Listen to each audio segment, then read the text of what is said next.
Bismillahirrahmanirrahim. Dear students, Assalamu alaikum. Welcome to Tech Computer College.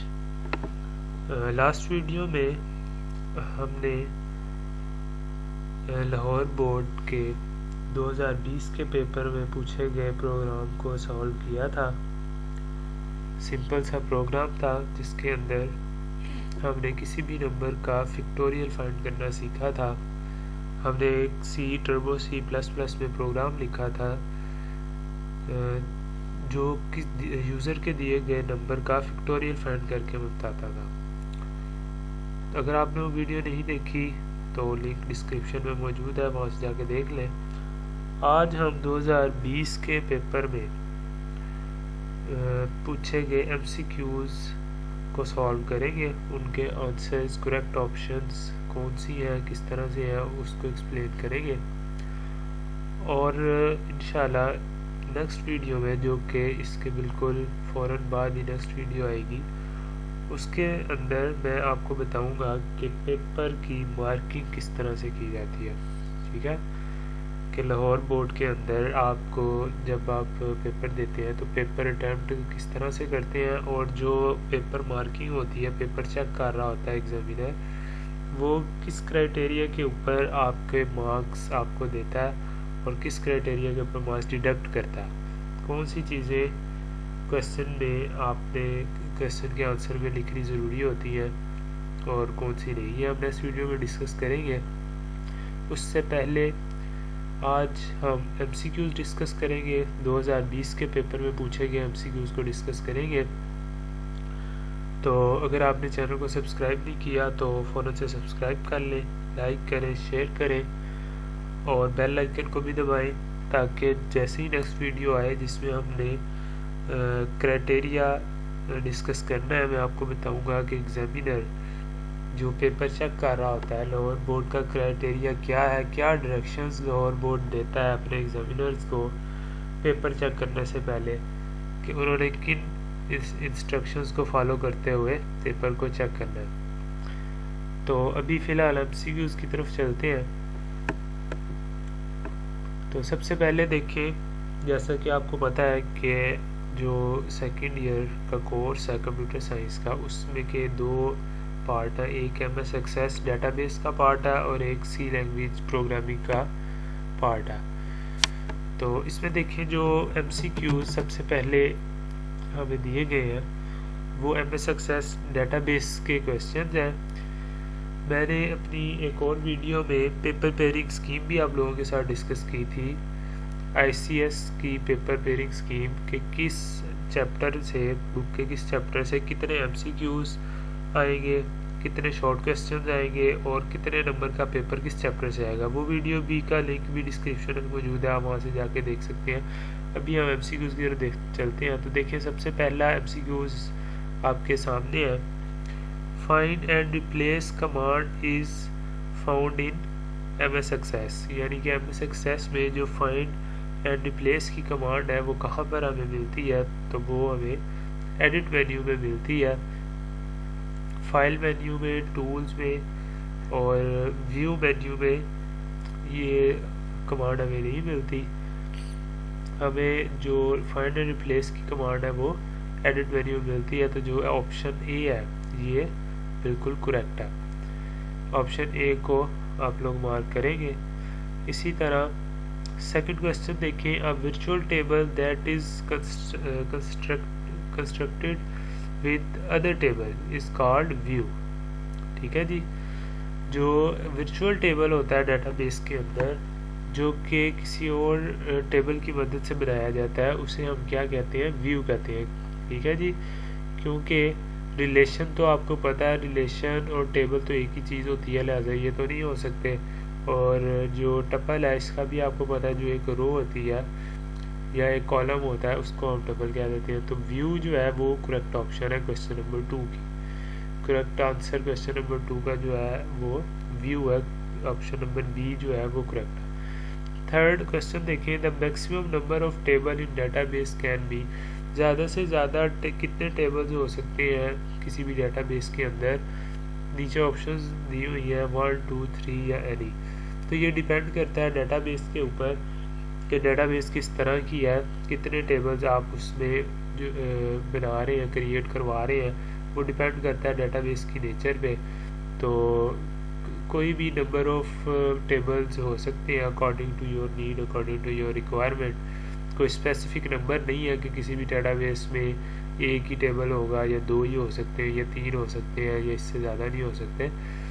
कोई भी table किसी भी 4, 5, 6 according to your need, according to your requirement कि जो tables हैं वो हो सकते हैं।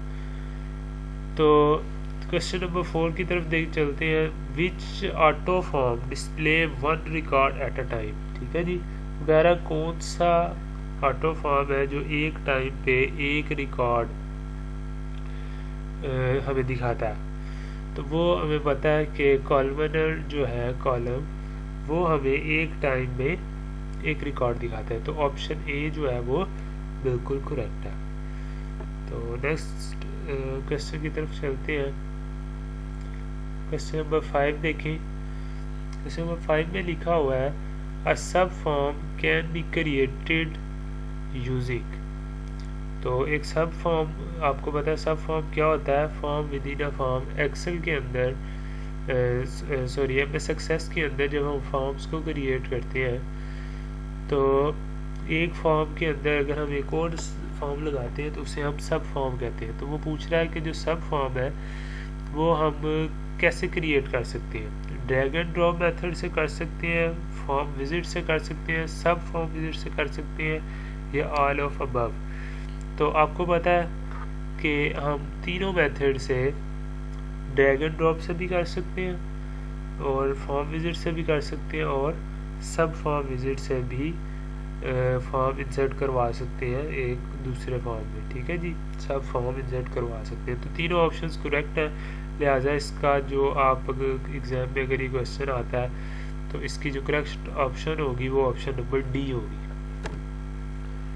इस तरह क्वेश्चन नंबर 6 की तरफ अगर आए, in an ER diagram a rectangle represents. ER diagram entity relationship diagram जो होती है उसके अंदर जो एंटिटी है उसको आपको पता है कि हम रेक्टेंगल से डिनोट करते हैं। ठीक है, एट्रीब्यूट को हम ओवल शेप से डिनोट करते हैं और रिलेशनशिप को डायमंड बॉक्स से। ठीक है, तो ये तो नहीं हो सकते दोनों।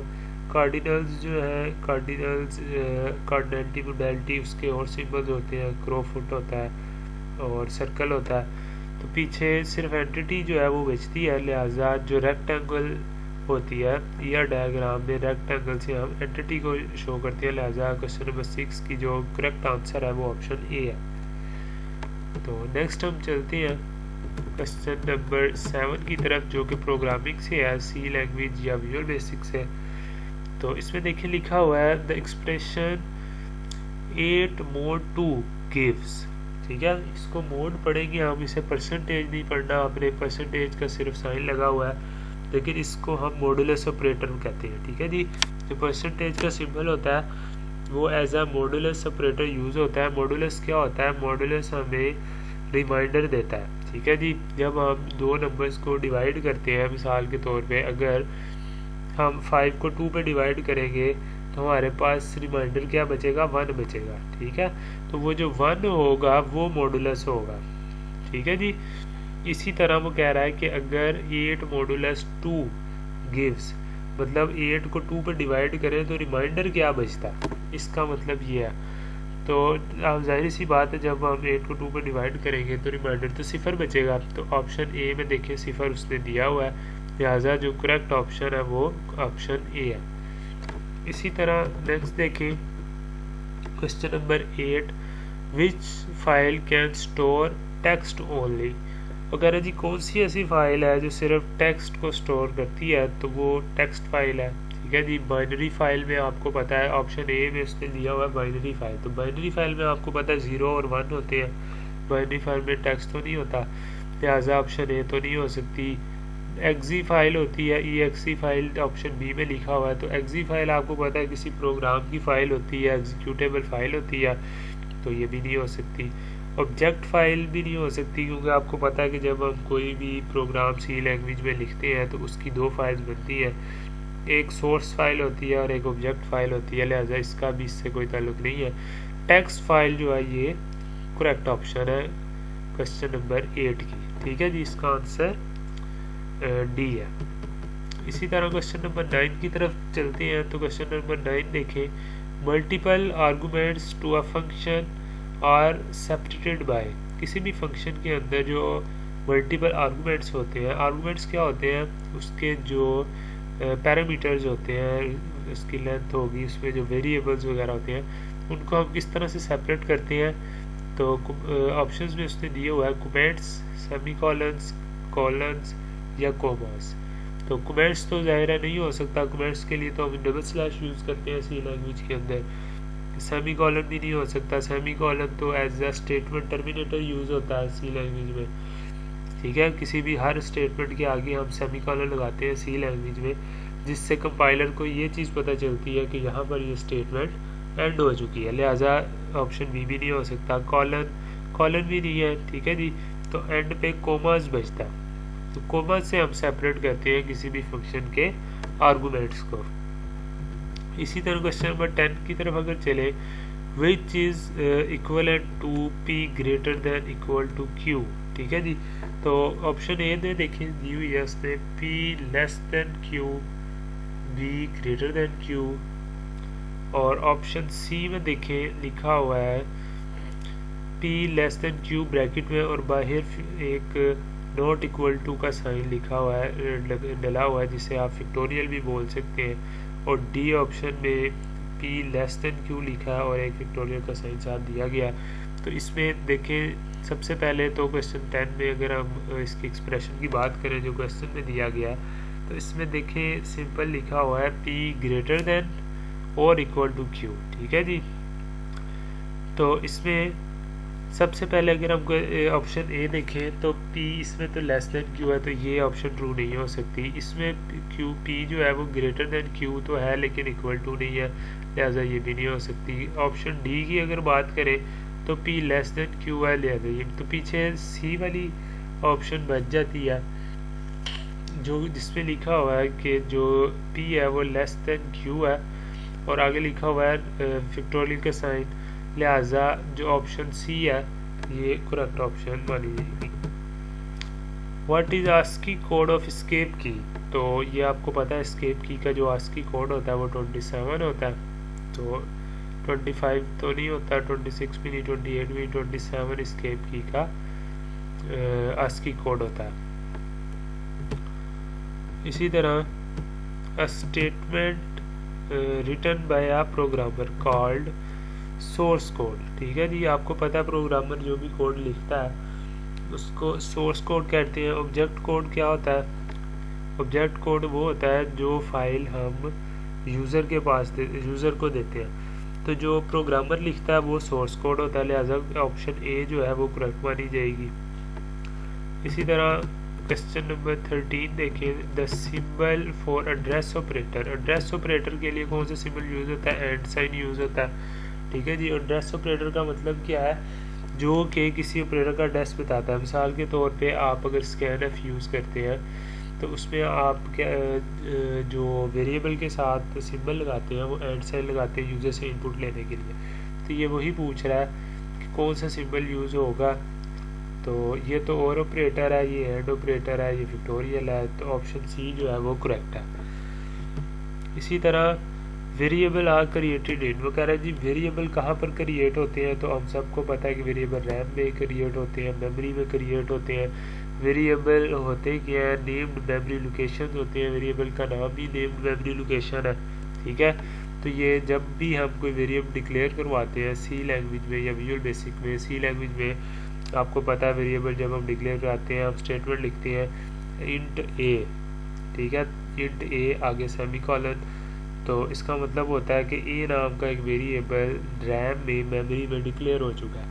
सिमिलरली जब हम विजुअल बेसिक के अंदर वेरिएबल डिक्लेयर करवाते हैं तो उसका सिंटैक्स थोड़ा डिफरेंट है, उसमें हम लिखते हैं डिम ए एज इंटीजर।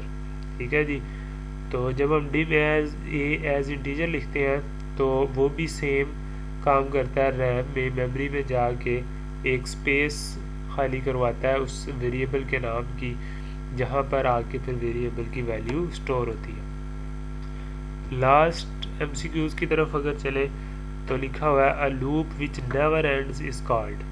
वो कौन सा लूप होता है जो कभी भी ख़त्म नहीं होता, जो चलता ही रहता है? तो सिंपल सा इजी सा क्वेश्चन है, इन्फिनिट लूप ऐसा लूप होता है जो कि कभी भी ख़त्म नहीं होता। नीचे ऑप्शन उसने दी हुई है, nested loop, running loop, outer loop या इन्फिनिट लूप। नेस्टेड लूप आपको पता है, loop with in loop is called nested loop. Loop के अंदर अगर एक और लूप आप लगा दें तो उसको हम नेस्टेड लूप बोलते हैं, लिहाजा ये नहीं हो सकता। नेक्स्ट लिखा हुआ है रनिंग लूप, तो ये टर्म भी गलत है, ये भी नहीं हो सकती। आउटर लूप सी ऑप्शन दी है उसने, आउटर लूप तो कुछ और होता है। आउटर लूप क्या होता है कि नेस्टेड लूप के अंदर अगर एक लूप के अंदर दूसरा लूप लगा तो जो पहले वाला लूप होगा उसे हम आउटर लूप कहते हैं, और जो उसके अंदर लूप आ रहा है वो इनर लूप होता है। लिहाजा ऑप्शन सी भी करेक्ट नहीं हो सकती। तो करेक्ट ऑप्शन क्या है, इन्फिनिट लूप करेक्ट टर्म है कि ऐसा लूप जो कभी भी ख़त्म नहीं होता, जो कि चलता ही रहता है, उसको हम इन्फिनिट लूप कहते हैं। आमतौर पे अगर आप कोई ऐसी कंडीशन लगा देते हैं कि जो हमेशा ट्रू ही रहती है, ठीक है जी, जो कि कभी फॉल्स होती ही नहीं है, तो ऐसी कंडीशन में जो इन्फिनिट लूप है वो लग जाता है, जो कि कभी भी एंड नहीं होता। ठीक है जी, तो ये थी आपकी ऑब्जेक्टिव टाइप MCQs जो कि ICS computer science part 2 Lahore board के पेपर में 2020 में पूछे गए थे। ये 15 MCQs जिनके आंसर्स विद एक्सप्लेनेशन आपके सामने पेश किए गए। उम्मीद है आपको समझ आ गई होगी। नेक्स्ट वीडियो में मैं डिस्कस करूँगा कि इसी पेपर में जो प्रोग्राम पूछा गया है फैक्टोरियल का, किसी भी नंबर का फैक्टोरियल कैसे फाइंड करते हैं, इसी पेपर के प्रोग्राम को सॉल्व करेंगे। और साथ ही मैं आपको बताऊंगा कि पेपर चेकर को क्या इंस्ट्रक्शंस दी जाती हैं, क्या क्राइटेरिया सेट करके बोर्ड की तरफ से दिया जाता है नंबर करने के लिए, मार्किंग करने के लिए, पेपर मार्किंग करने के लिए। कौन सी ऐसी बातें होती हैं जो एग्जामिनर के माइंड में होती हैं, जिसको एग्जामिनर ने मद्देनज़र रखते हुए अपने पेपर को चेक करना होता है। जिन बातों का आपको भी पता होना चाहिए ताकि आप उसके अकॉर्डिंग पेपर अटैम्प्ट करें, क्वेश्चन अटैम्प्ट करें और ज़्यादा से ज़्यादा मार्क्स गेन कर सकें। तो नेक्स्ट वीडियो के लिए आप चैनल को सब्सक्राइब कर लें ताकि जैसे ही नेक्स्ट वीडियो आए आपको नोटिफिकेशन मिल जाए। लाइक करें, शेयर करें, अपना ख्याल रखें और मुझे दीजिए इजाज़त। अल्लाह हाफ़िज़।